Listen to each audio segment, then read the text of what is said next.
स्थळ गौतमी परिमहा कृष्णा तेरी जो वसे माया संग नसे प्रपंच ही नसे आशा दुराशा नसे ज्याला उत्तम रामदास म्हणती त्रैलोक्य वंदितसे ऐसा सद्गुरु हा अनंत कवीचा बद्धा सतारी तसे। जय जय रघुवीर समर्थ। आपण या मठामध्ये जे आलेलो आहोत हा समर्थ रामदास स्वामींचा मठ आणि शेजघर नावाने ओळखला जातो। या सज्जनगड किल्ल्याचं प्राचीन नाव अश्वलायनगड, त्यानंतर या किल्ल्याला परळीचा किल्ला असं लोक म्हणू लागले आणि त्यानंतर समर्थान इथे आल्यानंतर इथे एक संत परिषद भरली आणि त्या संत परिषदेमध्ये समर्थांनाच विचारलं या किल्ल्याचं नाव काय ठेवावं, तेव्हा सज्जनगड हे जे नाव आहे ते समर्थ रामदासांनी सुचवलेलं। इथला किल्लेदार जो होता तो जिजाजी काटकर नावाचा किल्लेदार होता। त्या जिजाजी काटकरला छत्रपती शिवाजी महाराजांनी पत्र पाठवलं आणि त्या पत्रामध्ये छत्रपती असं म्हणतात की रामदास गोसावी किल्ल्यावरती वास्तव्यासाठी येत आहेत, त्यांना राहण्यासाठी आमचा वाडा मोकळा करून द्यावा। हा जो वाडा आहे, हा जो मठ आहे, हा जो जे शेजघर म्हणून ओळखलं जातं हे छत्रपती शिवाजी महाराजांचं पूर्वीचं राहण्याचं ठिकाण त्यांनी समर्थ रामदास स्वामींना राहण्यासाठी दिलं। समर्थ रामदास स्वामींनी ही जी आता खोली आहे शेजघर नावाची, त्या खोलीमध्ये 6 वर्ष वास्तव्य केलं। हे पलंगावरचं जे समर्थांचं चित्र आहे हे समर्थांचं मूळ चित्र आहे, ओरिजिनल चित्र आहे। समर्थ रामदास स्वामी ज्या वेळेला तंजावरला गेले होते त्या तंजावरला व्यंकोजीराजे भोसलेंच्या मठामध्ये समर्थांचं वास्तव्य होतं आणि त्या वास्तव्याच्या काळामध्ये समर्थांचे जे एक शिष्य त्यांचं नाव मेरू स्वामी, मेरू स्वामींनी समर्थांना प्रत्यक्ष पाहून काढलेलं हे चित्र आहे। जे ऐतिहासिक कागदपत्र आहेत, सनदा आहेत छत्रपतीने दिलेल्या, त्या ऐतिहासिक कागदपत्रांच्या वरती समर्थांचं हे चित्र आपल्याला पाहायला मिळेल। हा जो पलंग आहे हा छत्रपती शिवाजी महाराजांनी समर्थ रामदास स्वामींना दिलेला पलंग आहे। पलंगाचे जे 4 पाय आहेत ते पितळेचे आणि मधला जो भाग आहे तो शिसवीचा आहे, म्हणजे उत्तम दर्जाच्या लाकडाचा जो भाग आहे। समर्थांची 6 ते 6.25 फूट उंची होती, त्या उंचीच्या मानानं सुद्धा त्या उंचीच्या प्रमाणात हा सगळा पलंगाचा भाग आहे। समर्थ या पलंगाचा केवळ बसण्यासाठी उपयोग करत असत अशी इतिहासामध्ये नोंद आहे। या पलंगावरची जी वस्त्र दिसत आहेत हे जे व्याघ्राजीन आहे, हे व्याघ्राजीन आत्ता अलीकडच्या म्हणजे 100 वर्षापूर्वीच आहे। त्याच्यावरची वस्त्र आहेत ती सगळी आत्ताच्या अलीकडच्या काळातलीच आहे, पण मूळ पलंग हा मात्र समर्थांनी वापरलेला आणि छत्रपती शिवाजी महाराजांनी दिलेला। समर्थ रामदासांनी 12 वर्ष तपश्चर्येनंतर 12 वर्ष जे तीर्थाटन केलं, त्या तीर्थाटनाच्या काळामध्ये समर्थ काही दिवस हिमालयातही होते आणि हिमालयामध्ये एक मारुती आश्रम आहे, त्या मारुती आश्रमामध्ये समर्थांचं वास्तव्य होतं आणि थंडीचे दिवस आणि त्यात हिमालय, अतिशय थंडी पडली होती आणि समर्थ असे थंडीनं कुडकुडत होते। समर्थांनी मारुतरायांची प्रार्थना केली आणि मारुतरायांनी सांगितलं, बाबा मारुतराया या थंडीपासून मला काहीतरी संरक्षण द्या। ही जी वल्कल आहे ही वल्कल मारुतरायांनी आपल्या अंगावरची काढली आणि ती समर्थांच्या अंगावरती घातली, असा ह्या वल्कलाचा इतिहास आहे। आणि हे अत्यंत जीर्ण झालेलं झाडाच्या सालीपासून तयार केलेलं वस्त्र त्याला वल्कल असं म्हणतात, ते समर्थ रामदास स्वामी प्रसाद म्हणून त्यांनी ते स्वीकारलं आणि आपल्या जवळ ठेवलं। अशी त्यांच्या वापरातली असणारी वस्तू वल्कल ही समर्थांच्या नेते वापरत असायची।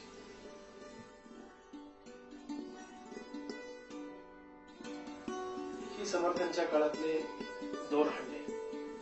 इथल्या गडावरचं जे पाणी आहे ते सगळं पावसाचं साठलेलं पाणी आणि समर्थांनी तर 12 वर्ष तपश्चर्येनंतर समर्थांना कफाची व्यथा झाली, तसं वैद्यांनी सांगितलं की तुम्हाला वाहतं पाणी पिणं अत्यंत आवश्यक आहे। गडावरती वाहतं पाणी किंवा जिवंत पाण्याचा धारा कुठेही नाही। मग समर्थांचे जे पट्ट शिष्य होते कल्याण स्वामी, ते ह्या 2 हंड्याची कावड करून परळीमध्ये उरमोडी नावाची नदी आहे, त्या उरमोडी नदीवरून 2 हंड्याची एका वेळी कावड करून भरून आणत असत। ही कावड केल्याची खूण आहे। दोन्ही अंडे एका वेळी कल्याण स्वामी गडावरती भरून आणत असत. एक समर्थांना स्नानासाठी आणि दुसरा समर्थांना पाणी पिण्यासाठी. पण साध्या पाऊल वाटेनं आणि अत्यंत अवघड कठीण अशा डोंगरातून रस्ता काढत वाट काढत कल्याण स्वामी आपल्या गुरुनिष्ठेपोटी या दोन्ही अंड्याची कावड करून पाणी वरती आणत असत. समर्थांचे जे पट्टशिष्य कल्याण स्वामी त्याची यावरून त्यांच्या ताकदीची कल्पना येते. कल्याण स्वामी स्वतः 1200 सूर्यनमस्कार घालत असत आणि 1200 सूर्यनमस्काराचा चमत्कार, 1200 सूर्यनमस्काराची ताकद आहे ती आपल्याला हंड्याच्या रूपाने पाहायला मिळते. तशाच प्रकारचा त्यांचा खुराक होता. इतिहासामध्ये अशी नोंद आहे, असा उल्लेख आहे की डाळ, गुळ आणि तूप असा कल्याण स्वामींचा आहार असायचा. एका वेळी शेरभर डाळ, गुळ आणि तूप तो मारुतरायांना नैवेद्य दाखवून कल्याण स्वामी तो आहार भक्षण करून ती डाळ स्वीकारून या दोन्ही अंड्याची कावड करून वरती भरून आणत असत.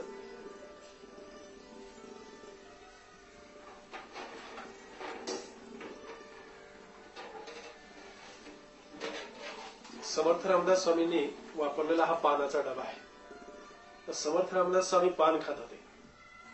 समर्थ रामदासांनी टाकळीला जी 12 वर्ष कमरेइतक्या पाण्यात उभं राहून तपश्चर्या केली, त्या तपश्चर्याच्या काळामध्ये समर्थांना कफाची व्यथा झाली आणि कफाची व्यथा निरसन होण्यासाठी त्यांना वैद्यांनी सल्ला दिला की आपण पान खायला हरकत नाही. तेव्हापासून समर्थ पानाचा, विड्याचा स्वीकार करायला लागले. या डब्यामध्ये समर्थ रामदास स्वामी विड्याची पानं ठेवत असत. पाणी पिण्यासाठी समर्थ नेहमी आणि नियमित याच लोट्याचा वापर करत असत. हा समर्थांनी वापरलेला पाणी पिण्याचा तांब्या ही एक समर्थांच्या नित्य वापरातली वस्तू. ही समर्थांनी वापरलेली पिकदाणी आहे. समर्थांचा नित्य वापर करत असत. शुका सारिखे पूर्ण वैराग्य जाचे, वशिष्ठा परी ज्ञान योगेश्वराचे, कवी वाल्मिका सारिखा मान्य ऐसा, नमस्कार माझा सद्गुरु रामदासा. जय जय रघुवीर समर्थ. समाधी मंदिरात आपण पादुका पाहिल्या. समर्थांच्या समाधी समोर ज्या ठेवलेल्या पादुका होत्या त्या पादुका आणि ही कुबडी ही समर्थ रामदास स्वामींना दत्तात्रयांनी प्रसाद रूपाने दिलेली आहे. ही वेताची काठी याला म्हणतात. समर्थ रामदास स्वामी ज्या ज्यावेळी बाहेर भ्रमंतीला जायचे त्यावेळी नेहमी हातामध्ये ही काठी असायची, वेताची काठी. या काठीचं दुसरं वैशिष्ट्य असं की या काठीवरून समर्थांच्या उंचीचा आपल्याला अंदाज लागतो. समर्थ रामदास स्वामी ज्यावेळी हिमालयात गेले होते त्यावेळेला नवनाथांच्या पैकी मच्छिंद्रनाथ त्या ठिकाणी प्रगट झाले आणि मच्छिंद्रनाथांनी प्रसाद रूपाने हा सोटा समर्थांच्या हातामध्ये दिला. त्याला सोटा असं म्हणतात. त्याची एक आख्यायिका गोनी दांडेकरांनी अशी सांगितलेली आहे की ही वस्तू प्रसाद रूपानं मच्छिंद्रनाथांच्याकडून समर्थांच्याकडे येण्यासाठी नेमकं काय कारण झालं असेल तर हिमालयामध्ये ज्यावेळेला समर्थ मार्गक्रमण करत होते त्यावेळेला 2 मार्ग फुटले होते, 2 रस्ते त्यांना दिसत होते आणि कोणत्या रस्त्यानं नेमकं जावं ते समर्थांना क्षणभर असं सुचेना की आता या रस्त्यानं जाऊ का त्या रस्त्यानं जाऊ. त्यावेळी त्या ठिकाणी मच्छिंद्रनाथ प्रगट झाले आणि मच्छिंद्रनाथांनी प्रसाद रूपानंच हा सोटा समर्थांच्या हातामध्ये दिला आणि समर्थांना असं सांगितलं की हा सोटा नेहमी हातामध्ये ठेवत जा म्हणजे तुला पुन्हा असा कधीही भ्रम होणार नाही. अशी समर्थांना मच्छिंद्रनाथांच्याकडून मिळालेली ही वस्तू प्रसाद रूपाने असते.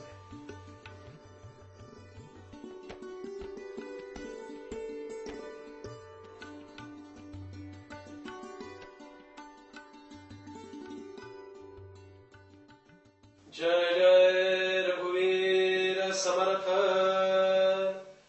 समर्थाची या सेवका वक्र पाहे, असा सर्व भूमंडळी कोण आहे. जयाची लीळा वर्णिती लोक तिन्ही, नुपेक्षी कदा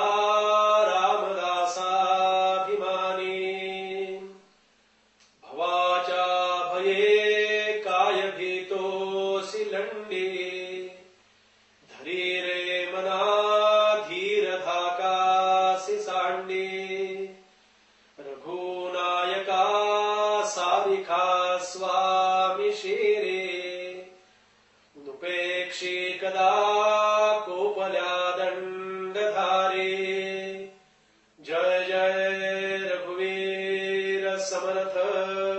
समर्थ रामदास स्वामींना एक शस्त्र त्यांच्याजवळ असावं, एक शिवाजी महाराजांची एक आंतरिक इच्छा म्हणून शिवाजी महाराजांनी, छत्रपती शिवाजी महाराजांनी समर्थ रामदास स्वामींना ही कुबडी आणि कुबडीमध्ये असणारी जी तलवार, जिला गुप्ती असं म्हणतात, ही गुप्ती ही छत्रपती शिवाजी महाराजांनी त्यांना दिलेली आहे. ज्या शिवाजी महाराजांच्या बद्दल समर्थ म्हणतात, निश्चयाचा महामेरू बहुत जनासी आधारू अखंड स्थितीचा निर्धारू श्रीमंत योगी यशवंत कीर्तिवंत सामर्थ्यवंत वरदवंत पुण्यवंत नीतिवंत जाणता राजा कित्येक दुष्ट संहारिला कित्येकांसी धाक सुटला कित्येकांसी आश्रयो झाला शिवकल्याण राजा.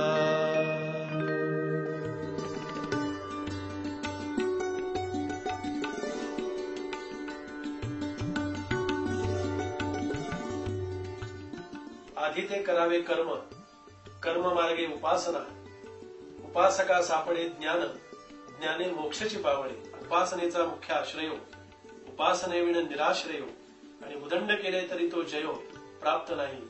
हा यज्ञ कर्म जी आहे तोही एक उपासनेचाच भाग आहे.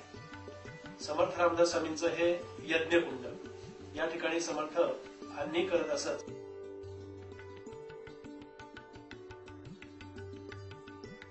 बळे आगळा राम कोदंडधारी महाकाळ विक्राळ तोही थरारी पुढे मानवा किंकरा कोण केवा प्रभाते मनी राम चिंतित जावा.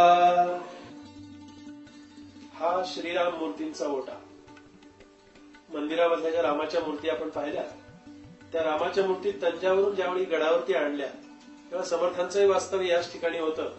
आणि त्या रामाच्या मूर्ती ज्यावेळी आणल्या, प्रथम गडावरती ज्यावेळी आल्या त्यावेळी या ओट्यावरती ठेवल्या होत्या. पूर्वी हा मातीचा ओटा होता. हे शेजघराचं किंवा या मठाचं एक संपूर्ण मातीची इमारत होती त्यावेळची. पण आता हे नूतनीकरण आणि मजबूत व्हावं आहे तशाच अवस्थेमध्ये ही इमारत ठेवून ती भक्कम करण्याचा संस्थांनं प्रयत्न केलेला आहे. समाधी घेण्यापूर्वीचे जे 5 दिवस, ते 5 दिवस समर्थांनी याच ठिकाणी त्या रामरायांच्या मूर्तींची पूजा अर्चा केली.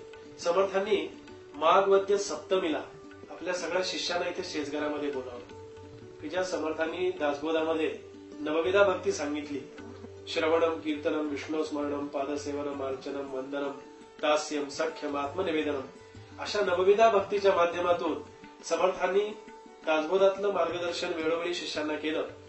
इथे गडावरती सगळी शिष्यमंडळी जमली आणि माघवद्य सप्तमीला समर्थांनी याच शेजघरामध्ये, याच वास्तूमध्ये सगळ्यांना बसवलं आणि समर्थांनी एक मोठ्यांदा श्लोक म्हटला.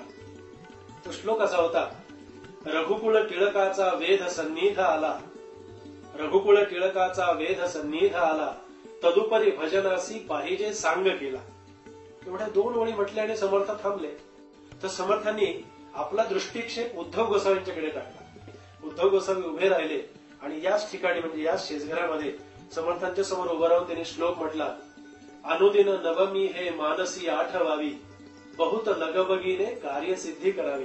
म्हणजे माघवद्य नवमीला शनिवारी दुपारी 12 वाजता समर्थ रामदास स्वामी देह ठेवणार हे निश्चित झालं होतं आणि त्यापूर्वी 5 दिवस याच ठिकाणी रामाच्या मूर्तींची समर्थांनी पूजा अर्चा केली आणि समर्थांनी याच वास्तूमध्ये याच ठिकाणी आपला देह ठेवला. शिष्यांना असं समर्थ